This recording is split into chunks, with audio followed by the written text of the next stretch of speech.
Muhammad Shallallahu Alaihi Wasallam kembali menghirup udara padang pasir yang bebas, sebebas penghuninya.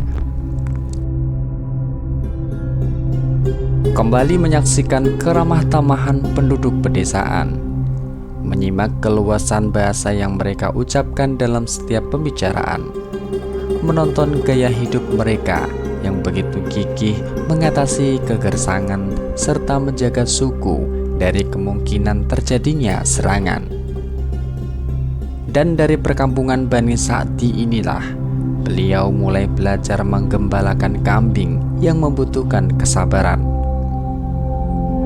Usianya kini telah memasuki 5 tahun dan tubuhnya nampak lebih kekar dari anak-anak sebayanya. Kedua mata beliau nampak selalu memakai celak meskipun sebenarnya tak pernah memakainya. Rambutnya yang lebat senantiasa tertata rapi seolah selalu mengenakan minyak rambut. Badannya sehat, tak mempunyai satu kekurangan sedikit pun. Semua itu sangat mengesankan Halimah sekeluarga. Lebih-lebih bila mengingat betapa anak yatim itu telah mendatangkan keberkahan tersendiri bagi seisi keluarga. Mereka sangat menyayangi putra kaum Quraisy ini. Siang itu, seperti biasanya, Nabi Muhammad SAW pergi bersama saudara angkatnya untuk menggembalakan kambing tak jauh dari rumah. Baru beberapa saat mereka membawa kambing-kambingnya, tiba-tiba salah satu anak Halimah berlari pulang ke rumah dengan begitu ketakutan. Dengan nafas tersengal-sengal dan wajah menyiratkan rasa takut, ia berkata kepada kedua orang tuanya, "Muhammad telah dibunuh." Anak itu berkata panik, "Muhammad telah dibunuh. Muhammad telah dibunuh." Anak itu berkata panik. Halimah dan Abu Kabsyah, suaminya, terperanjat. Seketika itu pula mereka berdua lari menuju ke tempat Nabi Muhammad SAW berada.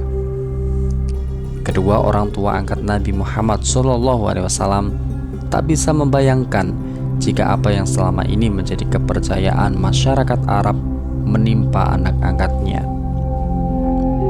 Sejak berabad-abad yang lalu, masyarakat Arab percaya bahwa di gurun-gurun pasir selalu ada jin-jin yang menguasainya. Jin-jin ini terkenal payah dan suka menyesatkan musafir. Bahkan lebih parah lagi, konon mereka suka merasuki seseorang,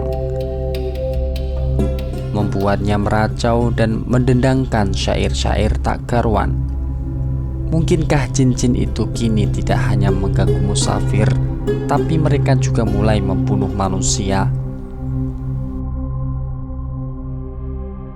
Ketika saudara angkatnya lari ke rumah untuk melaporkan yang dilihatnya, dua orang laki-laki mengenakan pakaian serba putih menelantangkan Nabi Muhammad SAW di atas batu.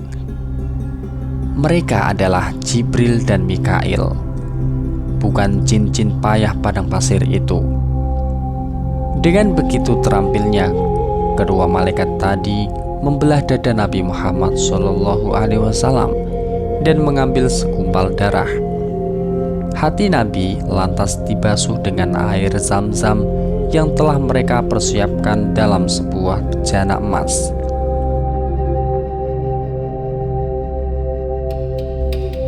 Dalam waktu sekejap, semua telah selesai dilakukan dengan rapi, sehingga ketika Halimah dan suaminya menemukan Nabi Muhammad, keadaan telah kembali hening.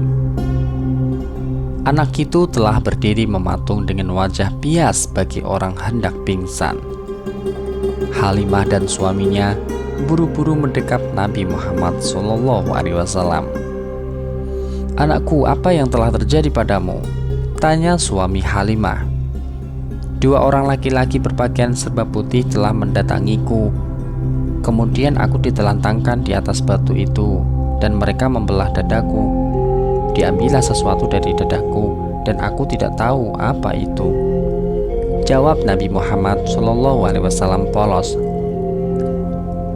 Suami istri itu segera mencari orang yang diceritakan oleh anak angkat mereka, namun mereka tidak menemukan siapapun di sana. Karena begitu ketakutan, Nabi Muhammad SAW segera dibopong oleh Abu Kabsyah, dibawanya ke rumah untuk memastikan bahwa tidak terjadi apa-apa. Meskipun Nabi Muhammad SAW nampak biasa-biasa saja, namun Halimah dan suaminya tetap khawatir. Mereka takut anak angkatnya telah diganggu jin atau terkena guna-guna lainnya. Abu Kabsyah akhirnya berkata lirih, "Demi Allah Halimah, aku rasa anak ini telah diganggu sesuatu. Sebaiknya kita segera mengembalikannya sebelum terjadi hal-hal yang tidak diinginkan." Halimah sepakat dengan apa yang diutarakan suaminya. Mereka segera mempersiapkan perbekalan untuk melakukan perjalanan ke Mekah. Sebelum berangkat, suami istri ini telah sepakat untuk tidak akan menceritakan peristiwa yang menimpa anak angkatnya. Hari yang ditentukan tiba. Mereka langsung berangkat ke Mekah. Pada mulanya, orang tua angkat Nabi Muhammad SAW ini sempat tutup mulut seperti yang telah direncanakan. Namun, Aminah bergeming. Beliau mendesak kedua orang tua itu agar mau menceritakan apa yang sebenarnya telah terjadi. Kedatangan mereka yang begitu mendadak jelas mengindikasikan adanya sesuatu yang tak beres.